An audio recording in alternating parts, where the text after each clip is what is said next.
When I look at you, I think of like one of the most creative people I've ever seen. No, definitely not. But well, I mean, you wouldn't think that. Like, I feel like any artist wouldn't think that. But the reason why I'm saying this is because you started out in a band, became very successful from that. So you started Teranishi, which is like out of nowhere. Just leather goods out of nowhere. Like I wouldn't expect that. So it's just two completely different creative fields. Let's start with the band. Yeah. So.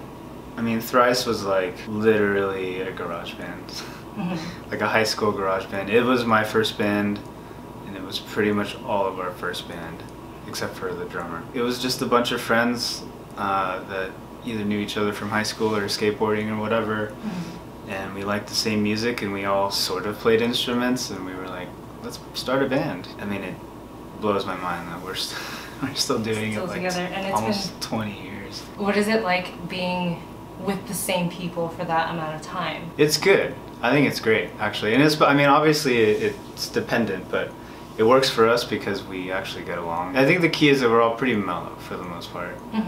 And we have like very different personalities and different opinions about things, but we have a common kind of core where we all agree on like certain common core things, you know. But I think it's great that it's been the same people. I mean, we just know each other so well, and especially musically, like, it's just, a lot of people have asked me since we got back together, like, oh, was it weird getting back together? Did it take time to like figure yourselves out again? And it definitely didn't. Like, it felt super natural right away. So I think, you know, that chemistry you have playing music together is important, and I think the fact that it's been the same for people for as long as it has, I think it's only helping, you know.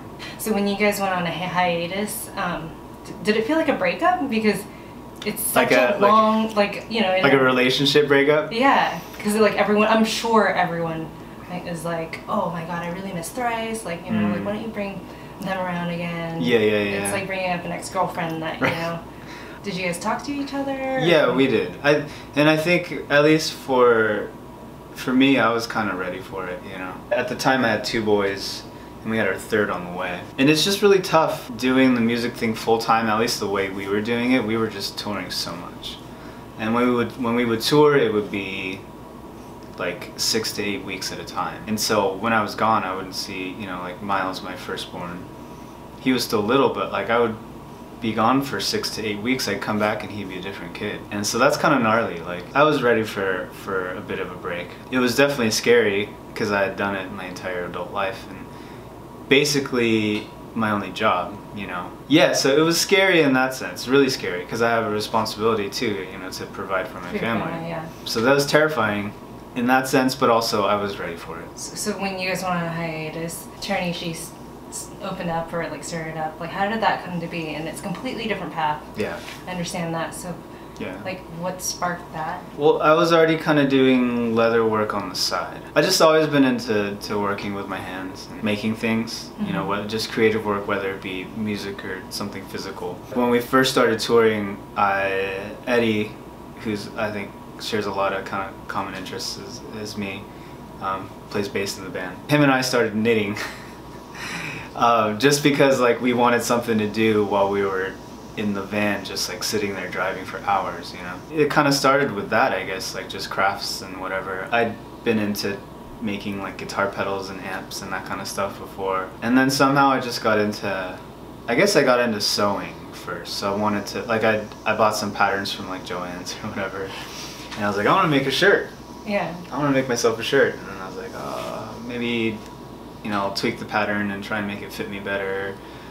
And then I was like, oh, maybe I'll make a bag. And so it just kind of snowballed. And then it came to the point where I was like, well, this is fun, but I can't do this on tour. And then so I kind of started thinking about leather crafting, just because I figured it's just hand tools and it's stuff that I could probably just take on the bus with me. I've been talking to Eddie about it, like, hey, we should start trying to leather craft. And we just kind of looked it up one day while we were, I think we were in like Minnesota or something. But we looked it up and there was a place close by the venue, so we just took a cab and bought a bunch of tools and some leather and just kind of started going for it. Whoa, so no training?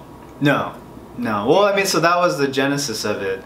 Yeah. And then so that, obviously that kind of built, and you know, I started getting way more into it. Oh, you know what? I got into leather because of that as well, but because I was like, I want to make shoes. Leather crafting, so like making wallets and bags or whatever, was like a good gateway to making shoes. But the only like kind of formal thing I did was while I was still living here in Orange County, I did like a short internship with Esquivel. They're like a handmade shoe company, and so I was doing like a little internship there. A lot of the people that were there were like fashion school interns, and so they were there just kind of like learning the business and, you know, tech packs and this and that. But I was like, I don't really care about that, I just want to learn the craft. And so they're like, oh, okay, well, we'll throw you on the floor with all the other makers. But they just had me like literally making shoe boxes and like cutting scraps and like doing all the like super menial work. But I was stoked. Like I wasn't ever like taught verbally anything, but I just was immersed in it. So I would just kind of watch people do stuff and try and learn that way. But I was only there for like 2 or 3 months, and I moved up north. And that's when you started everything, right? Kind of, yeah. There's like, I think we were there for a few months, and then the band took the official hiatus. And then at that point, I was already kind of selling stuff on the side, just because leather's expensive. You can't really just keep doing it.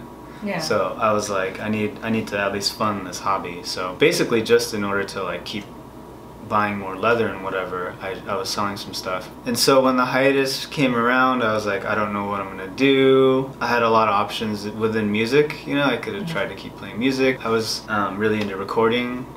Like I recorded a few of the Thrice records.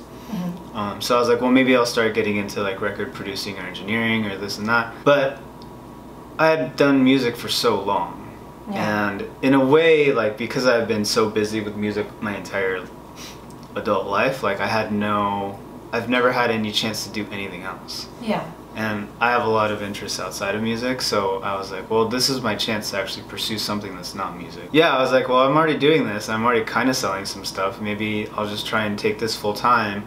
I'll give myself like, you know, a few months to see how it starts going. That's kind of how I just dove into it. I was kind of doing it myself for a while, and then it just kind of started picking up steam, like online sales, and then some like, you know, some cool shops started contacting me.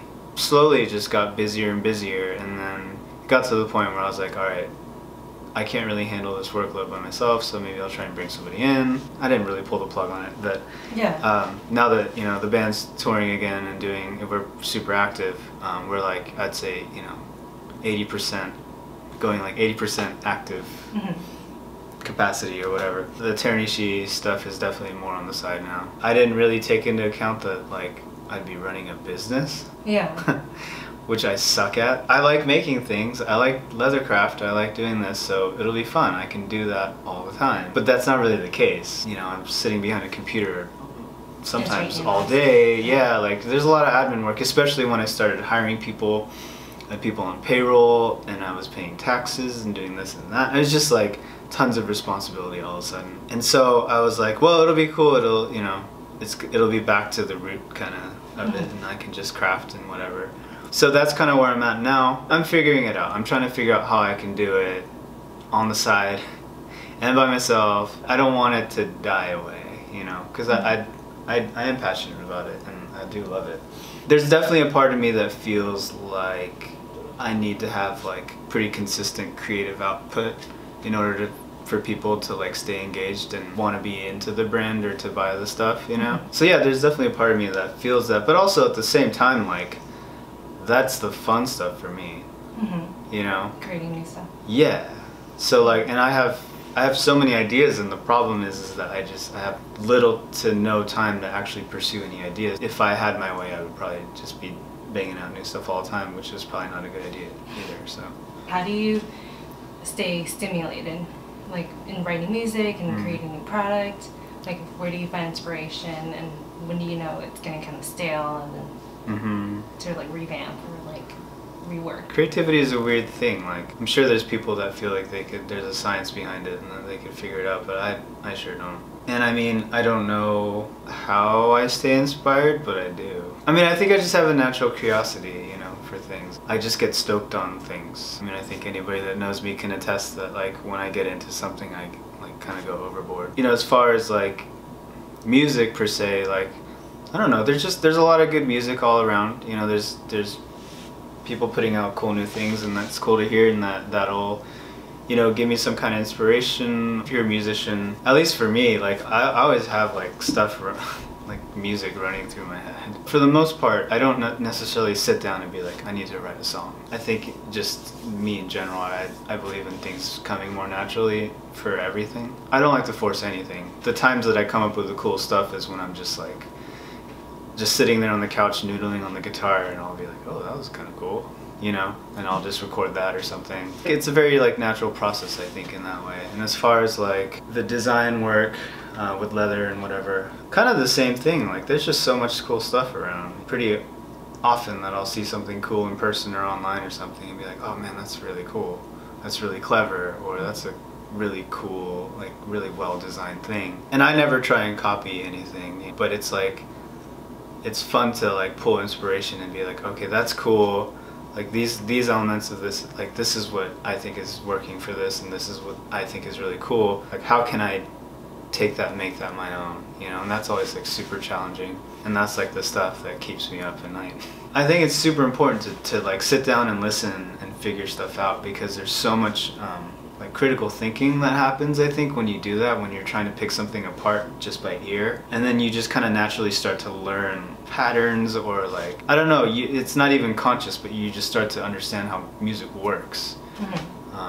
Which I think in turn like directly translates to, you know, what you end up writing. I mean, I think in the end the most important thing really is you gotta do what you love. You gotta have the right motives. That's like the very basis of everything. I mean, especially with music, but also I guess it could be with design or craft or anything. If you're not doing things for the right reason, then I think it's never gonna be super pure, and I think somehow it kind of shows, you know?